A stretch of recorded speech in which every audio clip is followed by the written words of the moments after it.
Hey, this is Diane House. I am doing my case study on internet use violations for Module 16.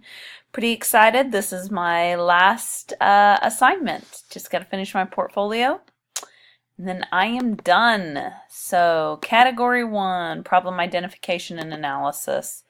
There are a lot of things to know in this, but I think what is probably pertinent to this is Dr. Forbes appears to be at least a veteran of almost a decade. My guess is for longer than that, but 9 years at this one, and the school appears to be a good one.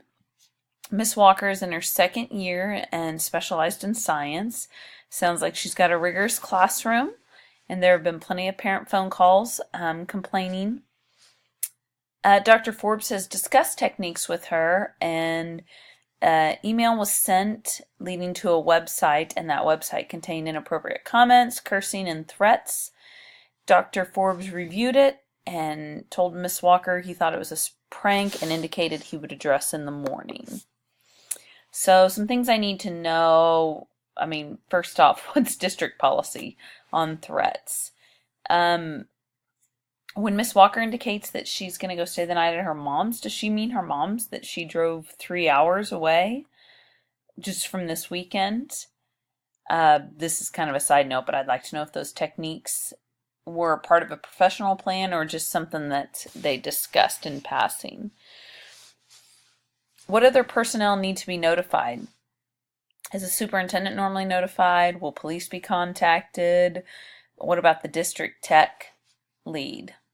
And how are they going to collect the data to determine where this web page came from before it disappears? So for me, the problem is Dr. Forbes, does not appear to be taking this threat very seriously. At least not seriously enough to put the protection of his employee, and then I would also add in his students as top priority. The plan he implemented does not convince me. This is based on board policy. Miss Walker definitely does not appear to feel safe. And then just kind of out of the blue, they're implicating a student without any evidence other than being a little disgruntled and good with computers. So here's my plan of action. I need to know what the board policy is for threats. I would review that pretty closely, and then I would follow it procedurally. I would notify the superintendent of the threat. That's just the district I live in. Our superintendent wants to know, and therefore the board president. So I personally would not contact. I would have the superintendent. So I would take immediate action. This is not a tomorrow morning plan. I would contact the police, connect with the district technology lead. Hopefully maybe they could help us source the threat. And to see if the threat was made during school hours or if it's on a school device. I would want to ensure the safety of my employee. And I need to add students to that too. What would make Miss Walker feel safe? Likely I'm going to want her to talk to the police too. She's talking about driving, and she seems to be really shook up. I don't know that is a safe plan. I think that's my responsibility as the leader to make sure that my employees are safe. And then I would want her to be have a clear understanding of what the next steps are. So how would I begin to resolve these issues based on what is best for students? These ideas promote the academic success and well-being personally of every student. Board policy is followed. Why? It's a standard. It's kind of like in the medical field, a standard of care, I guess. We know how situations are handled, and although we look at them each uniquely, it really doesn't allow for us to minimize and make unilateral decisions. It's best because threats are considered real. We don't know if this student is really making a valid threat. Are they talking about this is going to happen during a school day? Every threat's got to be, in this day and age, every threat's got to be investigated. Protection of students. We don't make accusations against students based on the fact that he's got a strong understanding in computers and a dislike of a teacher. I mean, holy cow, that's like half our student population. And I think you got to keep leaders and decision makers in the loop. I don't think Dr. Forbes should be the only one involved in this decision. So what was I thinking, feeling, and valuing? I'm definitely upset by the lack of concern.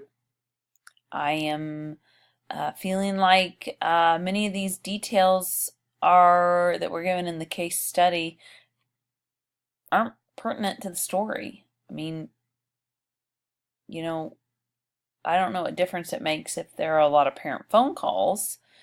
And I'm concerned about his techniques conversation. Or is that just is that added because that's part of a professional plan, or is that just, something that happens in the hallway? I don't know. I am frustrated that this lack of action could lead to a dead end.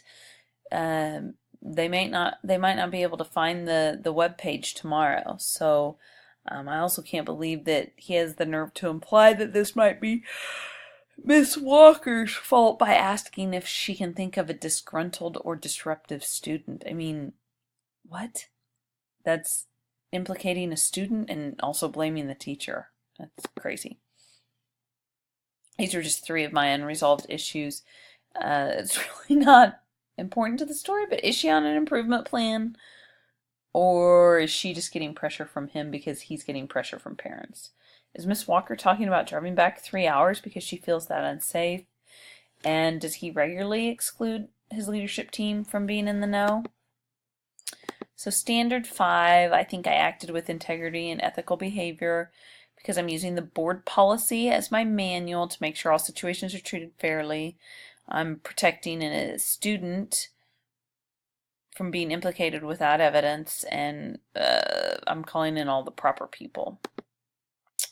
Fair and equitable, I acted immediately to give every chance to discover what's really going on. I valued my employees' safety, physical and psychological, made that a priority, made plans for how to proceed to keep all my teachers and students safe, and again, no implication of students until evidence is gathered. And I think that this personal and professional code when dealing with this is that it's the bigger picture, understanding that you need to have a team in this situation, that we don't act without consultation of that leadership team and authorities. It might be inconvenient on Sunday night, but I'm going to put the safety of Miss Walker above my own convenience of a Sunday night. And I use the board policy as a guide so that the district doesn't have a liability out there hanging by ignoring a threat or minimizing a threat. Thanks for watching.